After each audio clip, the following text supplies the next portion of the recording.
next generation of history makers is sponsored by Andrews Federal Credit Union, Entrepreneur Mastermind, DC Media Connection, and the Color of STEM.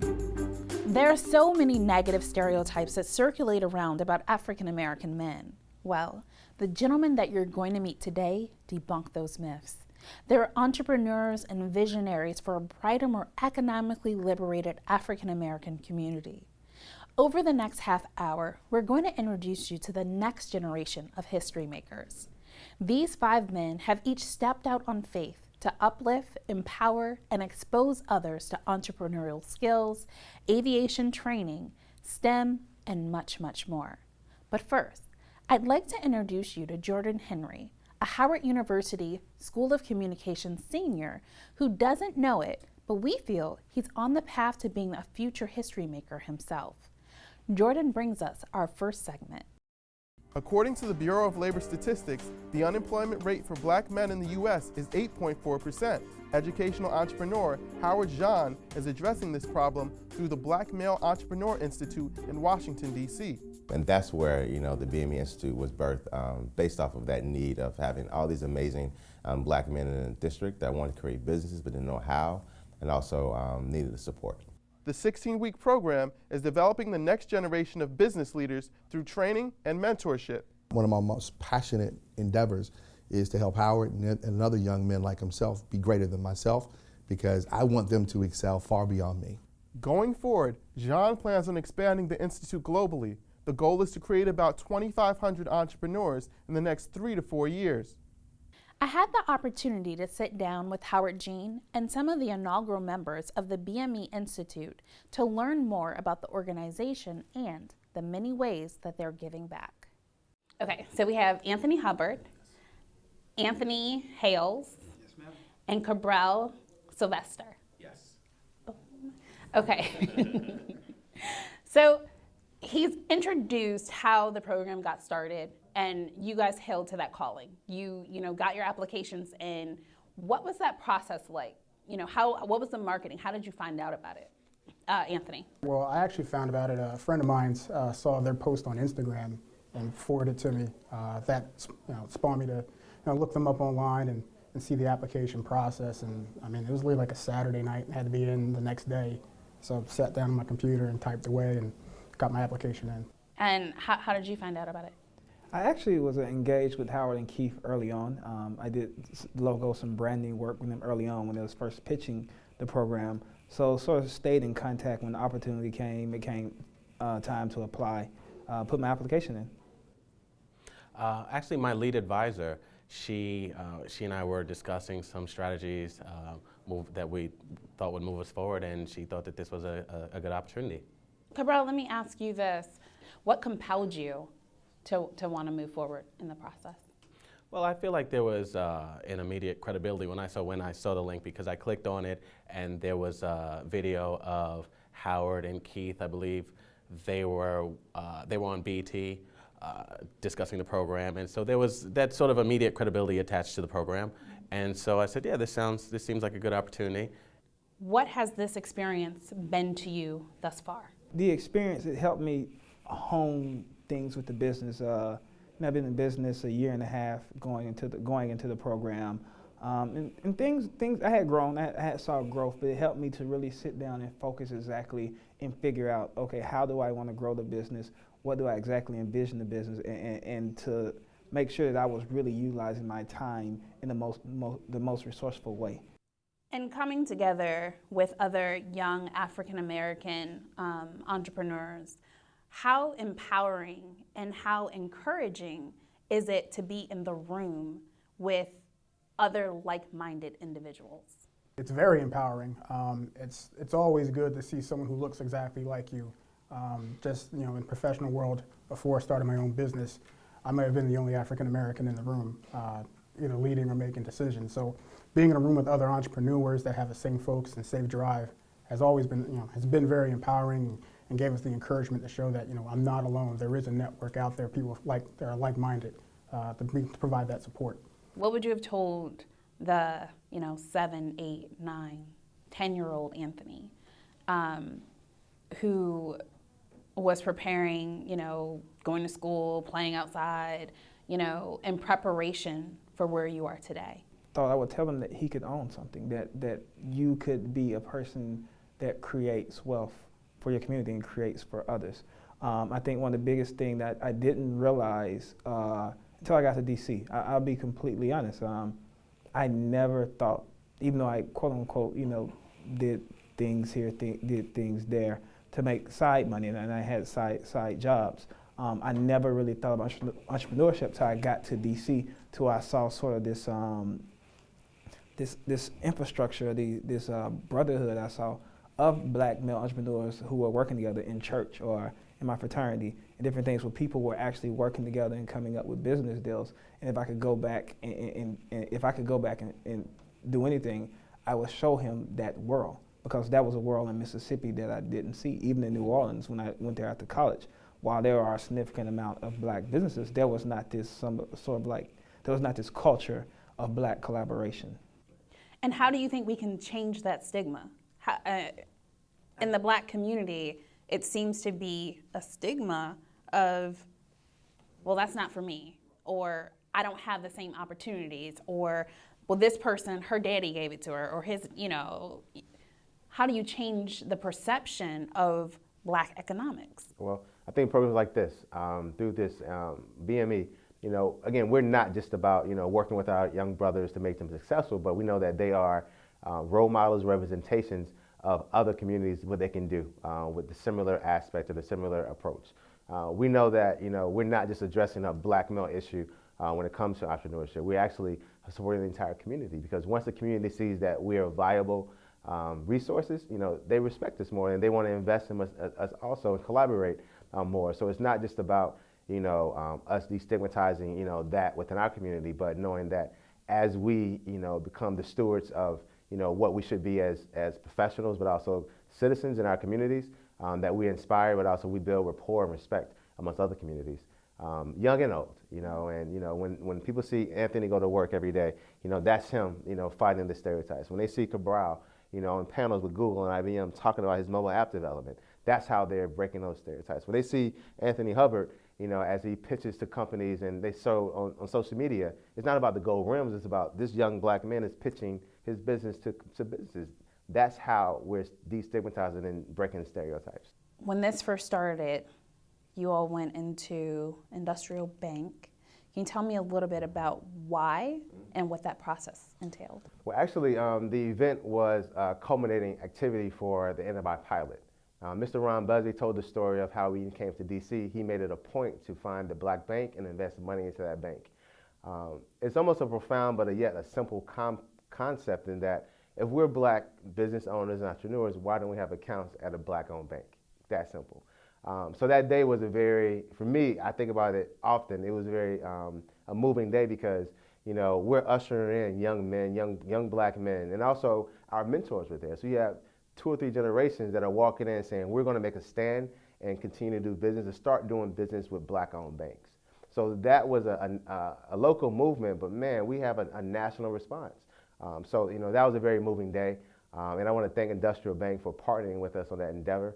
And also for our guys for investing their own money into their bank and really sending a message to America that, we can support our own. Marco Clark. At age 11, his guidance counselor labeled him a functional illiterate. Fast forward to today, Dr. Clark has 2 master's degrees, a doctorate in higher education, and he's the founder and CEO of the Richard Wright Public Charter School in Washington, D.C. Clark Atlanta University gave me an opportunity after I wrote a letter to a dean. And the dean said, listen, I'm going to have a phone conversation with you. And we talked about what my challenges were. What did I learn from my challenges? And how could I be a better young man? When I got to the campus, I recognized something. Because I listened to the label that was given to me at 11 years old, I actually put myself behind. Even though I was mislabeled, I put myself behind because I listened to what somebody had to say about me negatively. The folks would always say that if you study longer, you'll be smarter. If you study harder, you'll be smarter. And so I tried all of that, but for some reason I could not comprehend what I was reading. That hence was my problem. So I went to my advisor, Dr. Johnny L. Wilson. He saved my life by saying, listen, you don't have an issue with smarts. Your issue is with reading, comprehension. And what you have to do is make sure that you learn the strategy. There's a strategy to comprehension. Once I graduated from Clark Atlanta University, I decided that I was going to be a teacher. During the program in my junior year at Clark Atlanta University, I ran across a professor that was connected to my advisor, Dr. Wilson. And he introduced me to a man who said, we need more African-American males in public school education. So I heard about this thing called charter schools. And charter schools gave me the autonomy to put the money in the right place, to align myself with the kids and fix their deficits. I was able to do that, and I decided I was going to open a school for journalism and media arts. We opened Richard Wright Public Charter School for Journalism and Media Arts because I recognize that the data says that most of the kids that you serve in public schools have issues with reading. So we felt like if I could fix reading, here's the old cliche, if you read well, then your writing would get better. So if you could read well and write well, then now somewhere along the line you will have an orator skill where your speech will get better. So if you could read well, write well, and speak well, you can begin to advocate for others who were coming behind you. Being a black male, we have the epidemic that we have to do better than our absolute best. We have to go above and beyond. And so they make sure that we have a tie, a blazer on, that we're wearing black slacks and black shoes, that we're together. So when we go out here, when they see us, that we're not looked upon as somebody that's just another hood person or another gang member out here trying to make trouble, but that we're actually out here trying to make a difference, wanting to do better, wanting to go above and beyond our absolute thoughts and imagination. My name is Isaac Jackson. I am in the 12th grade, and I see myself studying motion pictures or directing in the film industry. My biggest highlight at Richard Wright happens to be the annual film festival that we have every year, our Black Tie Gala. Being that over the past 4 years, I've been a part of an excessive number of films and written and directed in those films. I feel like that overall was my biggest highlight at the school, being that we were able to create more than enough films to actually have an annual event to show off those films of what we did during the year.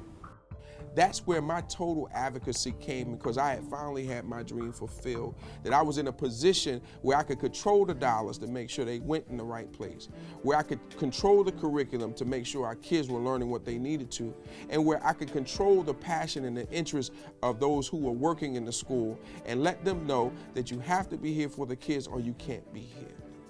It brought tears to my eyes to know that a dream that I had one day about opening a school, a dream that I had about putting kids in a position where they would know that they were superstars, a dream that I had that was talking about how you get urban kids from the ghettos of our cities and communities around the country to the White House to watch the president take off in the helicopter and wave at them, was a phenomenal moment. And it was something that was amazing to me because they will forever remember that. Exposing our future leaders of tomorrow to new and different experiences is the first step towards awakening their minds to endless possibilities. Rear Admiral Arthur Johnson has flown over 1,000 flight hours since receiving his aviator wings of gold in 1981. Today, he's sharing his passion for aviation with students at 2 Christian academies in Maryland. As a recognized STEM advocate, he's teaching boys and girls how to fly. We're going to fly at Manassas Airport. For those that were here first year, you remember that's the airport we did our orientation flight in. Once I graduated from the United States Naval Academy, I proceeded down to Pensacola for flight training. And that flight training took a period of 13 months. It was split between Pensacola, Florida and Corpus Christi, Texas. And after I received my wings of gold, I was very fortunate. I was selected at that time to go back to Pensacola to be a flight instructor. I finally made it to my fleet aircraft, which was the Navy P-3, and my first fleet assignment, which was a 3-year flying assignment out in Barbers Point, Hawaii. Since that time, I've been all over the world, flying all over all the 7 seas. I finished up my naval tour right here in the DC area at the Pentagon as a director of assessments for the Navy staff. Destiny Aviation Services is a small company that I started. The goal of Destiny Aviation is to increase the number of people that are able to work in the aviation industry. I currently oversee the STEM aviation program here at Shabbat Christian Academy and also another program up at Reed Temple Christian Academy. I was asked by the pastor here at First Baptist Church of Glen Arden, Reverend John K. Jenkins, if there was anything I could do to help improve the STEM posture here at Shabbat Christian Academy. And after a very quick period of deliberation, I responded that I thought there was something that could be done to help our students become more comfortable with the idea of studying STEM and working in STEM, in the STEM arena, and using aviation as that vehicle to deliver that message and that idea. When we began the relationship with Destiny Aviation, I saw it as a very natural extension of the experiential program we're trying to run anyway. The brain needs engagement in order to take complex information to mastery. So what Destiny Aviation gives us is a really dynamic program that allows children across their school day to tie content together. So it allows for integration. At Reed Temple Christian Academy, we have 322 students from age 2 to grade 8.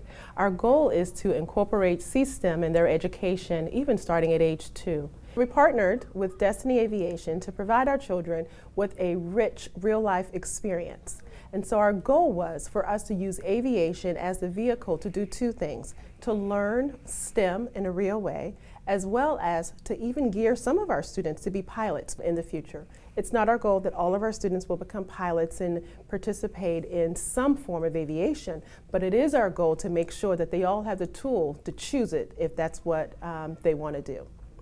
I think we do a great job of really doing a lot of hands-on activities for them, really doing that kinesthetic piece, which boys seem to really like. I guess as you're talking about history makers, you can see, you're like, wow, this is going to be our next generation of great inventors and great engineers and great, people who will design, develop communities and build infrastructure. So it's exciting to me to see what's happening at Reed Temple. Because we push them to operate at a higher level than your normal 10-year-old or 12-year-old would be expected to operate, they tend to grow and mature very well. I always liked STEM. I like that we get to learn stuff that most kids don't have the opportunity to learn, and we get that opportunity so that if we wanted to become an aviator, that we would already have that extra edge that we would need. I'm not too concerned about who wants to fly and who wants to do something else. I'm more concerned about their personal growth and development, their comfort with tough technical subjects, their understanding of science principles and things around them on a day-to-day basis. And if we're able to impact the young folks in that way to help prepare them for their futures, it's still a win. Influence and influencers often go unrecognized when it comes to success. But John Burns has made it abundantly clear that his mother and grandfather were essential to guiding and shaping his life. As a co-founder of an iconic organization, Icon to I Can, John is reshaping the conversation of influencers. I was talking to one of my mentors last week, and she said something that was so prolific to me. She said, children are always hearing some voice. You just want to make sure that the good voices outweigh the bad voices. A mentor can be a number of different things, and our organization is called Icon to I Can, just because not that you have to be a professional athlete or a movie star to be an icon. You can be a police officer, you can be a teacher, you can be a number of different things, because we believe an icon is someone that really empowers their community and leaves a legacy, not someone who may be successful in the business world, but someone who's really making a difference. I'm curious, for you, what's your why factor? One of the first kids that I mentored, probably like 7 or 8 years ago, he came up to me. He was like, JB, I'm so empowered. I'm so impressed by you. Until I met you, I'd never seen a black man in a suit.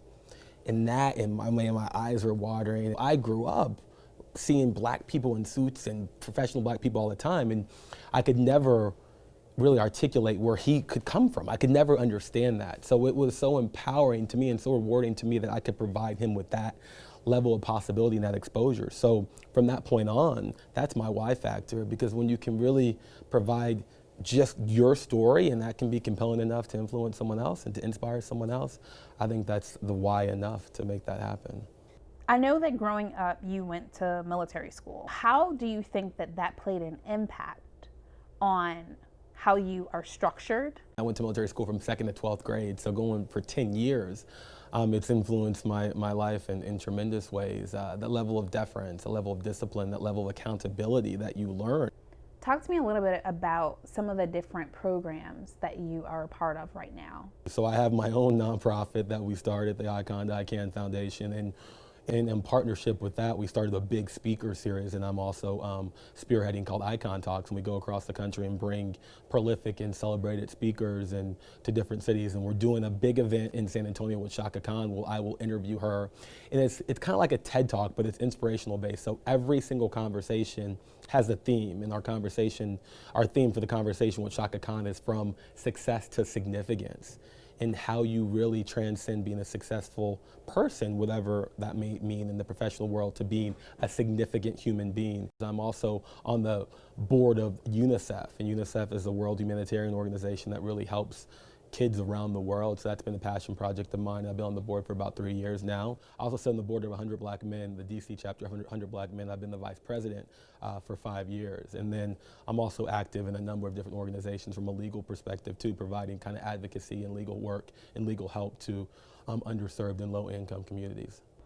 You have your BA from Tufts, your JD from Georgetown, you're the co-founder of Icon to ICANN, a professor at the Omega Studios School of Applied Recording Arts and Sciences, a legal correspondent and columnist for a host of large broadcasting entities, and you're an associate at Croft and Altman.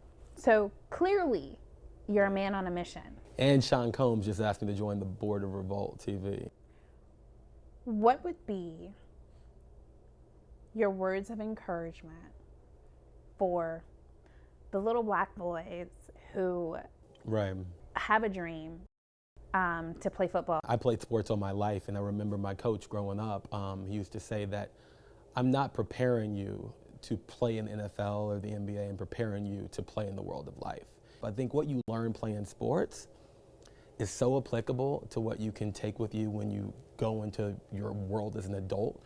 Teammanship, public speaking, working together, being accountable for your part, whether it be a part of a play, whether it be a part of, your role as a defensive lineman or a quarterback. I mean, you play your part in a bigger team to accomplish a goal. So I think some of the really important traits that you learn on the field of football or on the basketball court can really apply in your daily life moving forward. So I would say to that young boy, always be hungry and always still try to strive to see what's out there, because you never know.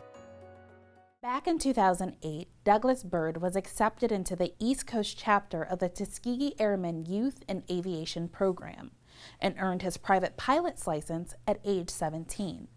Today, he wraps up our special by sharing personal footage of his journey to earning his wings and encourages us all to follow our dreams and soar.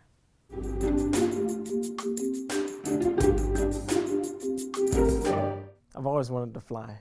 As far back as I can remember, all I wanted to do was be up in the air. Another thing that helped to influence me was my cousin Donnie Cochran. He was the first African American to fly with the Blue Angels and the first African American to lead the Blue Angels. They called them Boss. I've seen sunsets that can stop wars. Just amazing things. I've seen snow fall from a cloud and evaporate before it touches the ground. I'll never forget it. I've flown through pillars of clouds. It's like you're flying in the city made out of clouds. Clouds aren't something that I just look up at. I see clouds and I say, oh, I want to go play in those. I want to go and touch those clouds. I'd love to fly through that cloud right there. It's like things that are intangible to other folks, I can put my hands on. Music is also one of my largest passions that can't go anyplace. And like with aviation, I want to share it. My uncle taught me how to play music, taught me how to play guitar. And that's a gift that never goes away. It's like planting a seed. And like with, I'm sure the way all instructors should feel, they want their students to excel, and they want that seed to grow bigger than they are. I do a lot of career days. Any chance I can get, elementary schools, those are my favorites, because their minds are still open, you know, and they haven't been exposed to it, and they haven't been exposed to the biases of the world, you know. They're still pure for the most part. So I really enjoy talking with the young folks, any youth groups, churches. I don't want for young folks to become pilots, but I do want to inspire them to dream. Thank you so much for tuning in to this special half hour of the next generation of history makers. From all of us at BRTV, we welcome your comments. Please send them to info@brtv.biz.